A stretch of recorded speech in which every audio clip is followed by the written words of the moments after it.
త్వరలో తెలంగాణలోను ఆంధ్రప్రదేశ్ మాదిరిగా వాలంటీర్ల వ్యవస్థను తీసుకుని రావాలి అని రేవంత్ సర్కార్ భావిస్తున్నట్టుగా తెలుస్తోంది.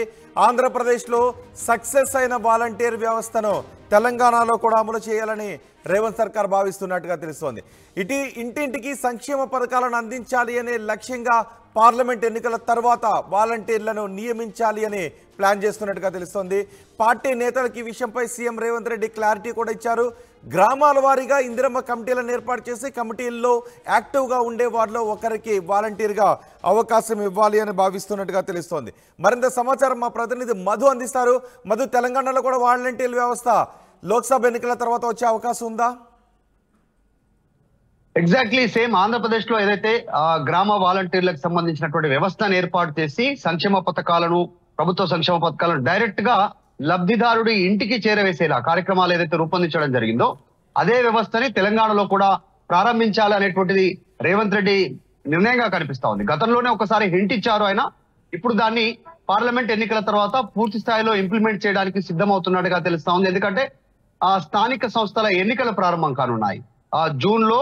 సో దాన్ని దృష్టిలో పెట్టుకొని అంతకంటే ముందనే ఈ గ్రామ వాలంటరీ వ్యవస్థను ప్రారంభించాలనుకుంటున్నారు. కాకపోతే ఈ ఇందిరమ్మ కమిటీల పేరుతో తెలంగాణలో దీన్ని ఇంప్లిమెంట్ చేయడానికి సిద్ధమవుతున్నారు. దీనికోసం తెలంగాణలో అమలు అవుతున్నటువంటి సంక్షేమ పథకాలు, కాంగ్రెస్ తెస్తున్నటువంటి సంక్షేమ పథకాలన్నీ కూడా ప్రజలకు చేరవేసేలా, డైరెక్ట్ గా లబ్ధిదారుడు ఇంటికి వెళ్లేలా, అంటే ఏజ్ బార్ అయినటువంటి వయోవృద్ధులు ఉన్నటువంటి వారికి ఇంటికే వెళ్లి పెన్షన్ ఇవ్వడం కావచ్చు, ఇంకా ఇతర ప్రభుత్వ సంక్షేమ పథకాలను డైరెక్ట్ గా ప్రజల వద్దకే చేర్చేలా ఈ కార్యక్రమం ఉండే అవకాశం ఉంది. ఈ ఇందిరమ్మ కమిటీ వాలంటరీలో పూర్తిగా కాంగ్రెస్ పార్టీకి సంబంధించినటువంటి యాక్టివ్ గా ఉన్నటువంటి వారిని గుర్తిస్తారు. వారికి వేతనం ఏమిటో ఇవ్వాలి అనేటువంటి దానిపైన ఆలోచన చేస్తా ఉన్నారు. వారిని ఎలా గుర్తించాలి, వారి అర్హతలు ఏంటి అనేటువంటి దానిపైన కసరత్తు కూడా ప్రారంభమైంది ఆల్రెడీ.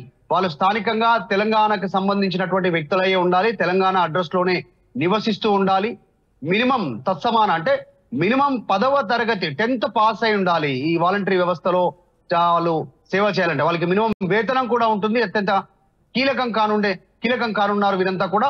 ఒక్కొక్క వ్యక్తి 50 కుటుంబాలని వారు సంక్షేమ పథకాలను ఇంటికి తీసుకెళ్లాలనేటువంటి బాధ్యత వారిపైన అప్పజెప్పే అవకాశం ఉంది. యాజ్ ఇట్ ఈస్ ఆంధ్రప్రదేశ్ లో ఇంప్లిమెంటేషన్ ఏ రకంగా జరిగిందో తెలంగాణలో కూడా దాన్ని యాజ్ ఇట్ ఈస్ ఇంప్లిమెంట్ చేయడానికి సిద్ధమవుతున్నారు.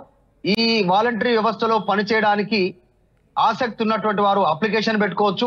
వారందరినీ అందులో యాక్టివ్ ఎవరు ఉంటారు అనేటువంటిది ఆలోచన చేసిన తర్వాత స్థానికంగా నిర్ణయం తీసుకుని వారిని వాలంటరీ వ్యవస్థలోకి తీసుకునే అవకాశం ఉంది. ఇదంతా ఎందుకు చర్చకు వస్తా ఉందంటే ఇప్పుడు ఆంధ్రప్రదేశ్ లో వాలంటరీ వ్యవస్థ దాని ప్రభావం అంటే ప్రజల వద్దకే ఇంటికే డైరెక్ట్ గా నేరుగా తీసుకెళ్లి పెన్షన్ డబ్బులు ఇవ్వడం కావచ్చు, ఇంకా ఇతరత్రకు సంబంధించినటువంటి ప్రభుత్వ సంక్షేమ పథకాలను అమలు చేసేటువంటి విధంగా ఇంటికి వెళ్ళడం, ఇవన్నీ ప్రజల మనసులను దోచుకోవచ్చు, రాజకీయంగా కూడా లబ్ధి పొందవచ్చు.